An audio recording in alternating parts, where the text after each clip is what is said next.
სამხრეთ კალიფორნიაში მდებარე ედვარდსის სამხედრო ავიაბაზიდან აფრინიდან რამდენიმე წუთში შეერთებული შტატების საჰაერო ძალების B-52 ტიპის სტრატეგიული ბომბდამშენი მოჰავის უდაბნოში ჩამოვარდა, რასაც 8 პირი სიცოცხლე ემსხვერპლა.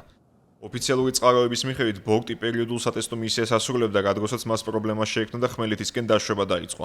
მოგვიანებით კი, როგორც გავრცელებული კადრებიდან გამოჩნდა, ბომბდამშენისგან აღარაფერი დარჩა. ეს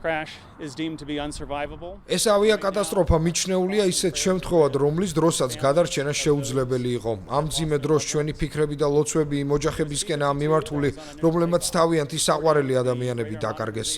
B-52 ტიპის ბომბდამშენი აფრინის საწყის ეტაპზე იმყოფებოდა და მონაწილეობდა რადარის მოდერნიზაციის პროგრამის ფარგლებში ჩატარებულ ადგილობრივ სატესტო ფრენაში. ბორტი აფრინდა, თუმცა აფრენიდან მალევე ჩამოვარდა და ცეცხლი მოედო. ჩვენი პირველი რეაგირების ჯგუფები დაუყოვნებლივ ჩაერთნენ მოქმედებაში, შემოსაზღვრეს ტერიტორია და დაიწყეს ხანძრის ჩაქრობა. პარალელურად სამხედრო ბაზაზე შეიქმნა საგანგებო ოპერაციების ცენტრი და საავიაციო ფრთის ოპერაციების ცენტრი, რათა უზრუნველყოფილიყო ყველა შესაბამისი სამსახურის კოორდინაცია და სამაშველო ღონისძიებების მართვა.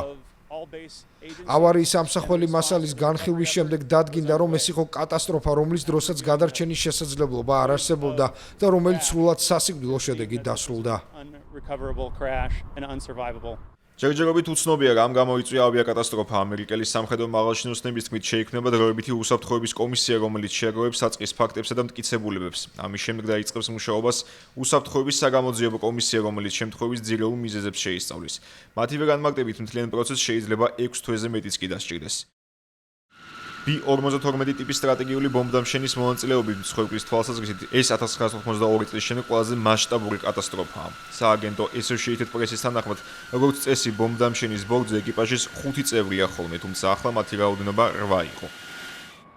შეერთებული შტატების საჰაერო ძალების ბალანსზე არსებული სტრატეგიული ბომბდამშენი შორი მოქმედების კატეგორიას განეკუთვნება და შეუძლია სხვადასხვა შეიარაღების გადატანა. ვაშინგტონს ასეთი 75 ბორტი აქვს და B-52 სხვადასხვა მისიაში მონაწილეობდა, მათ შორის ირანის წინააღმდეგ ამერიკის სპეციალურ სამხედრო ოპერაციაში სახელწოდებით ეპიკური რისხვა.